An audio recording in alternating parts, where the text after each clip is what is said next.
Over the heart of Germany, 25,000 feet up, the temperature is 50 below zero and the sky is so blue it hurts your eyes. It's February 1944, and 1,000 silver fortresses and liberators stretch from horizon to horizon like a moving city of aluminum and firepower. Every German on the ground looks up and feels the same chill. The Americans are coming again, and this time there are so many they blot out the sun. The Luftwaffe scrambles every fighter they have left, maybe 300 planes against 1,200 bombers and 800 escorting Mustangs, and the pilots in those Messerschmitts and Focke-Wulfs know before they even leave the runway that today is going to be a bloodbath. The 8th Air Force is about to prove that sheer American numbers, courage, and industrial muscle can rip the spine out of the best Air Force the world has ever seen. Inside the lead B-17, a 21-year-old kid from Abilene, Texas named Lieutenant Jimmy Duggan grips the yoke with hands that won't stop shaking from the cold. He flew his first mission 6 weeks ago and has already seen 2 crews vanish in fireballs. Today he's flying deputy lead for the entire 3rd Air Division, 1,200 boys looking to him to keep them alive. His co-pilot, a quiet farm boy from Iowa named Clarence Hughes, leans over and yells over the engines, "You think the Krauts are tired of us yet?" Jimmy just grins under his oxygen mask because that's what you do when you're scared spitless. Somewhere behind them, in the waist of a fortress called Hell's Bell, a 19-year-old gunner from Brooklyn named Vinnie Russo clutches a letter from his mother he hasn't had the guts to open yet. He promised her he'd be home by Christmas. Christmas was 2 months ago. The formation crosses the Dutch coast right on the 2nd and the flak starts.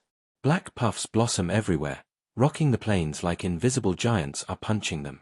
Shrapnel clangs off the skin and rips holes big enough to throw a dog through.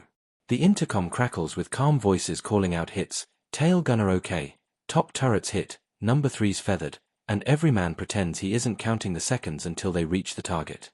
Then the fighters come. They streak in from 12 o'clock high, yellow noses flashing in the sun, cannons winking orange.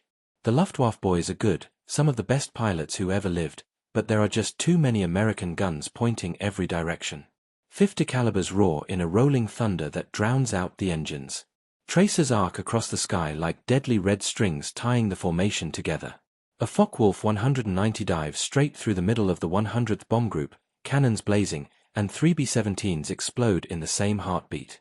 Burning fortresses tumble out of line, men bailing out into the freezing void, some with parachutes on fire. Jimmy Duggan watches one chute open right in front of his windshield, a kid no older than his little brother waving as he falls away. There's no time to think about it because another pair of 109s is rolling in on his tail and the tail gunner is screaming "Brake left!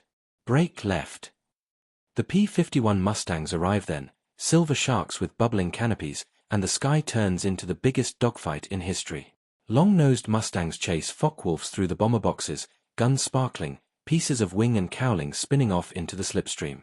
Captain Don Gentile from Ohio bags 2 in 30 seconds and keeps climbing for more. The German radio nets are chaos, voices shouting over each other, some pilots already turning for home because they're low on fuel or courage or both. The American bombers never waver. They hold tight, shoulder to shoulder, because every gap invites another attack and every second brings them closer to the target. 2 hours after the fighters hit, the lead navigator calls IP in 5 minutes. The initial point. From here on it's a straight run to Berlin, flak capital of the world. Jimmy's mouth is cotton. The bombardier, Lieutenant Goldstein from Chicago, arms the bombs and takes over the airplane with the Norden sight. The formation tightens until wing tips almost touch. You can see the expressions on the guys in the next ship. Somebody flips the bird at the flak bursting below.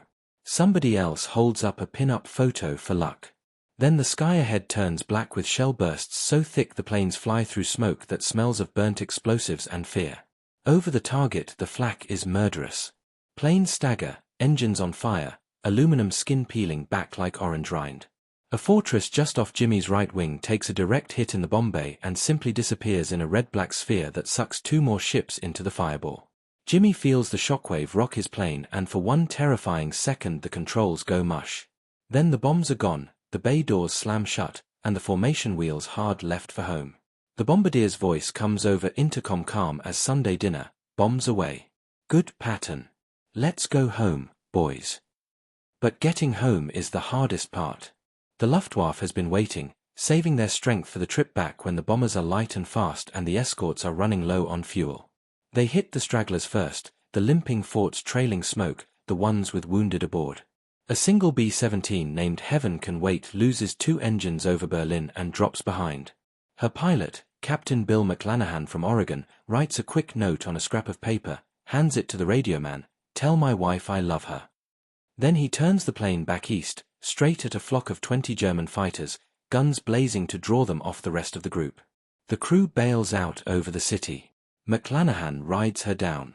The Germans chasing the main formation suddenly break off, stunned that one American would sacrifice himself for the others. That single act saves dozens of planes that day. By the time the coast of England appears through the haze, the mighty 8th has lost 64 bombers and almost 600 boys are gone or falling through German clouds with silk over their heads. The runways back in East Anglia are lined with ambulances and fire trucks and girls from the Red Cross holding coffee nobody wants. Planes land with holes you could drive a jeep through, engines coughing, crews climbing out on legs that won't stop trembling.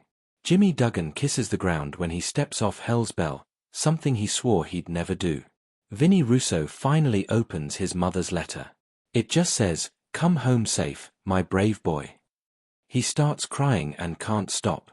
That night the intelligence officers count the claims, over 100 German fighters shot down, probably another 100 damaged so bad they'll never fly again. The Luftwaffe has lost almost a third of its remaining strength in one afternoon. And the factories in Berlin are burning so hard the glow can be seen from 100 miles away. The cost is terrible, but the math is merciless. America can replace planes and train crews faster than Germany can shoot them down. The big formations are working. Word spreads fast through the replacement depots and training bases back in Kansas and Texas. Guys who are scared to death of combat suddenly can't wait to get over there because the stories coming back aren't just about dying, they're about belonging to something bigger than yourself, about flying wingtip to wingtip with brothers who would die for you and you for them. A kid from Alabama named Tommy Hitchcock Jr. writes home after his first mission, "Mom, it's louder and colder and scarier than anything I ever imagined, but when those Mustangs showed up and the whole sky was full of our planes, I've never been prouder to be an American." Spring turns to summer and the formations get bigger. 1,500 bombers become 2,000, then 3,000 on the days they go after oil. The P-51s now escort all the way to Berlin and back, and the German pilots start refusing to take off when the radar shows another American armada inbound.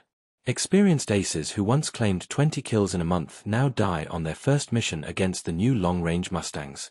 The Luftwaffe begins stripping the Eastern Front and the defenses over the Reich until there's almost nothing left. Gorland and the other German commanders beg Hitler for more planes, more fuel, more pilots. The answer comes back the same every time: there are no more. On one crystal-clear day in March 1945, 1,300 heavy bombers escorted by 900 fighters cross into Germany and not a single Luftwaffe plane rises to meet them. The flak gunners fire alone, hopeless, watching the sky fill with contrails that stretch from France to Poland. American crews look around and realize they own the air. Some of the old-timers start crying right there in the cockpit because they know what it means: the war is almost over. Germany can't stop the bombers anymore, and once the bombers finish the factories and the oil and the railroads, American tanks and infantry will roll straight to Berlin. Lieutenant Jimmy Duggan finishes his 35th mission that spring, one of the first to make it in the bloody 100th.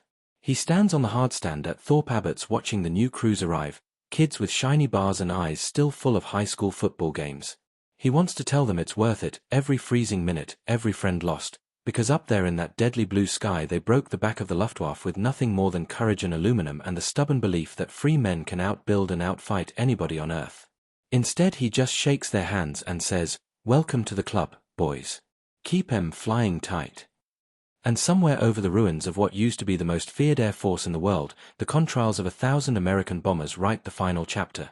The day the United States reached across an ocean, put its industry and its sons into the sky, and proved that no dictator, no matter how ruthless, can stand against a free people who decide the fight is worth winning. The boys who flew those missions never bragged much afterward. They just came home, married their sweethearts, raised families, and every November they'd get together and drink a quiet toast to the ones who didn't make it back.